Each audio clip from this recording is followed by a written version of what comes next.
Justamente para analizar este tema, esta reunión bilateral México-Estados Unidos de alto nivel en materia de seguridad, le agradezco a la internacionalista Brenda Estefan que esté con nosotros esta tarde. Brenda, ¿cómo está? Muy buenas tardes. Juan Carlos, muy buenas tardes. Un gusto estar con ustedes.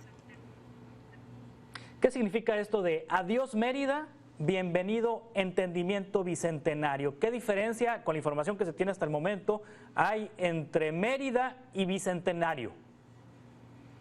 Pues mira, se trata de entrada de incorporar temas que están fuera de la agenda. Por lo que entendemos hasta ahora, se incorporará el tema de la salud pública y el tema del desarrollo social como parte de este paraguas diplomático de negociación en materia de seguridad.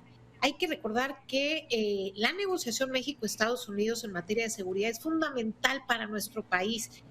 Es un problema apremiante en México y no se puede desde luego contener con la voluntad de un solo Estado si no se hace en coordinación, al tratarse desde luego de un fenómeno transnacional, cuando hablamos de tráfico de armas, tráfico de personas, narcotráfico, crimen organizado transnacional.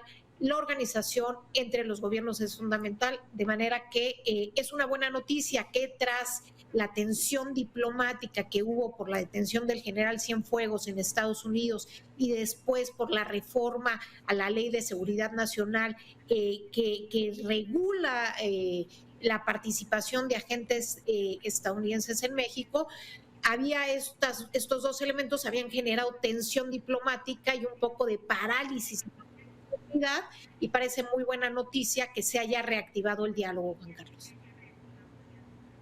Sí, en la iniciativa Mérida se contemplaba financiamiento por parte de los Estados Unidos a México en materia de seguridad, en materia de armamento, inclusive. Ahora se habla en este acuerdo bicentenario, en esta nueva estrategia, y lo que dice Antony Blinken es que México, además de atrapar a los capos de la droga, a los generadores de violencia, de reforzar las fronteras y puertos, tiene que trabajar en erradicar la impunidad, es lo que dice Antony Blinken, en hacer responsables a aquellos que abusan de los derechos humanos y abordar los temas de salud pública como la adicción.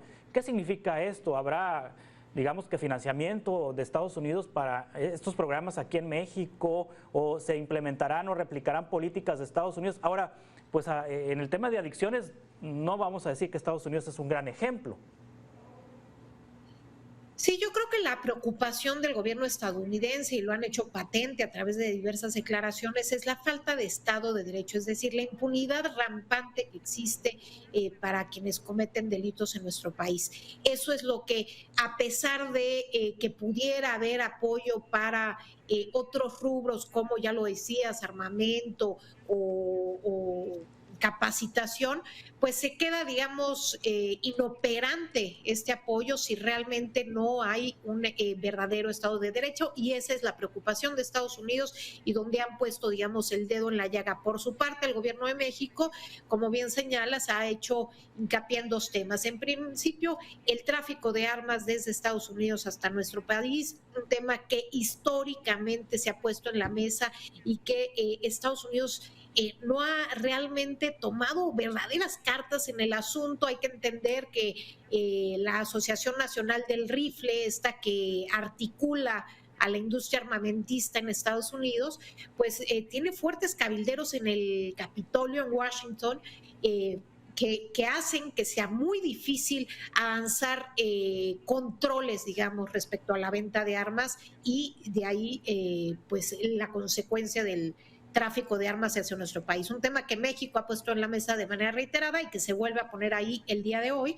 Y también pues el tema de las adicciones en Estados Unidos. Una de las mayores preocupaciones es el tráfico de fentanilo, que ha incrementado el número de muertes por adicción en los Estados Unidos y que atravesaría este fentanilo por territorio mexicano. Y México hace énfasis en que tiene que ser una tarea conjunta entre trabajar el tema de las adicciones y la salud pública con campañas, etcétera, en Estados Unidos y en México, de la mano de buscar frenar este tráfico de estupefacientes.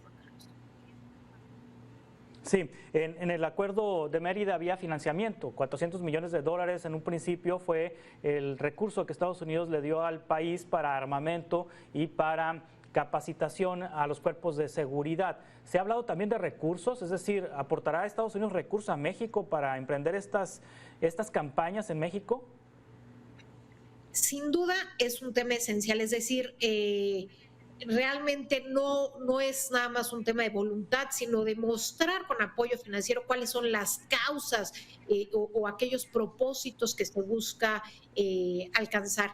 Y sin duda habrá transferencia de recursos. El tema será conocer a qué se dedicarán, a qué pilares se dedicarán estos recursos y cómo se distribuirá en el caso de México a través del gobierno mexicano, a nivel federal, estatal y las diferentes agencias que se tienen, cómo se implementará este gasto. Entonces, me parece que en este momento no hay información aún sobre montos específicos de este entendimiento bicentenario.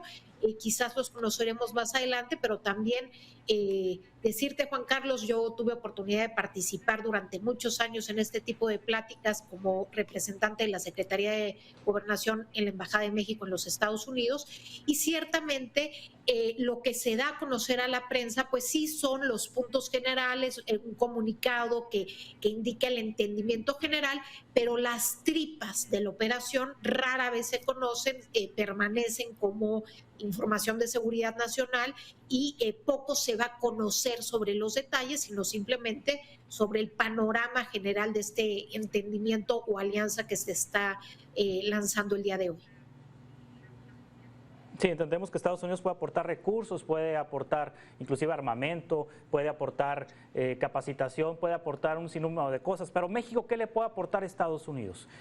Bueno, ya vimos, Anthony Blinken dice Estado de Derecho, castigar a los responsables que violan derechos humanos, castigar a los delincuentes, eso en la parte mexicana, pero hacia Estados Unidos, ¿qué le puede aportar nuestra nación en su política, por ejemplo, de combate a las adicciones?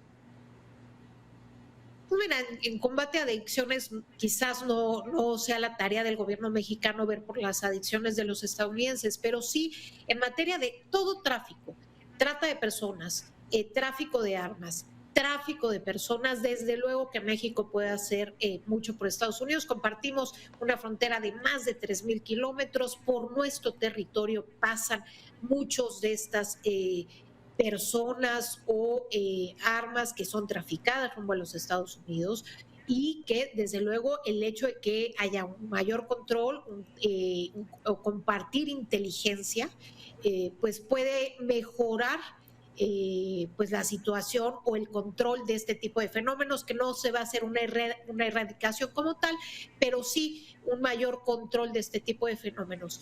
Hay que recordar que muchos de estos temas han históricamente estado en las mesas de negociación. Yo estaba esta mañana repasando algunos de los acuerdos bilaterales que se han hecho en materia de seguridad, y cuando uno revisa los temas, pues se parecen mucho uno a otro, ¿no? Más allá de rebautizar los acuerdos. Pero lo que importa es también en términos operativos si realmente el gobierno de México, más allá de este tema de abrazos no balazos, pues está dispuesto a pues hacer cumplir el Estado de Derecho. Y entonces ahí me parece que es donde las cosas están aún en el aire y estaremos por ver. En otro tema que llama la atención es que si bien el canciller había dicho que migración no sería parte de los temas a tratar el día de hoy, pues ahí estaba presente el Comisionado Nacional de Migración, una señal de que pues el tema sigue siendo crucial para la seguridad de ambos países, y sobre todo es un tema altamente politizado en Washington y que le ha costado mucho, digamos, en términos de opinión pública al presidente Biden, y por tanto es una prioridad para Estados Unidos la coordinación con México en materia de migración. ¿Y eso significa que México seguirá siendo la patrulla fronteriza de los Estados Unidos en territorio nacional? Yo no tengo duda que así va a seguir siendo. La verdad es que creo que ese ha sido el elemento que ha esgrimido la Cancillería mexicana para mantener una relación funcional con los Estados Unidos. Es decir, siendo un tema tan álgido en Washington, México dice, ok, sigo haciendo la tarea, como bien señalas, de patrulla fronteriza, de muro, de contención, de regresar migrantes, etcétera, a cambio de que no te metas en otros temas y que no haya un enfrentamiento público, que las tensiones se den, digamos, por abajo, sin que sea por encima de la mesa, pero está claro que en Washington están viendo con atención muchos otros temas que podrían pues lastimar intereses estadounidenses. Simplemente creo que están priorizando mantener el diálogo fluido, sobre todo por la crisis en materia de seguridad y migratoria, que bueno, ya hemos visto justamente antes de nuestra entrevista, aumento en los números de migrantes que cruzan por nuestro país o mexicanos que van a Estados Unidos. Y esto se ha convertido en la piedra en el zapato de la administración Biden. Sí, antes el checklist que nos hacía Estados Unidos a México era cuánta droga decomisas en los precos, en los retenes, cuántos operativos realizas para destruir plantíos de drogas en territorio nacional, cuántas cabezas de narcotraficantes detienes, cuántas células de narcotraficantes desarticulas. En fin, era como el checklist que Estados Unidos le hacía a anteriores gobiernos mexicanos. Pero este gobierno le ha bajado bastante al decomiso de droga y le ha bajado bastante a la detención de los grandes capos de la droga. No ha sido prioridad de este gobierno. En el nuevo checklist de Estados Unidos, ¿estarán estos temas o seguirán siendo temas ya no abordados por el gobierno mexicano? Yo creo que estarán estos temas sin duda y quizás se enfoquen desde una nueva óptica, como justamente pedir que se haga cumplir el Estado de Derecho, pero que en el fondo lo que llevan es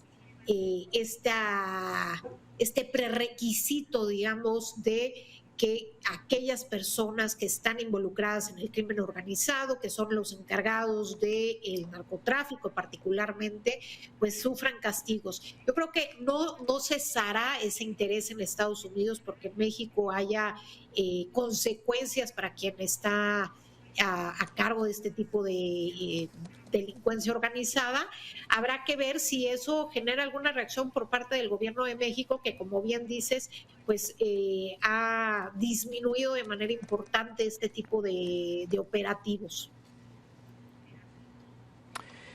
Muchas gracias Brenda Estefan por ayudarnos a entender los alcances de este acuerdo entre ambos países en materia de seguridad y los alcances de este nuevo acuerdo bicentenario. Muchas gracias, estamos en contacto.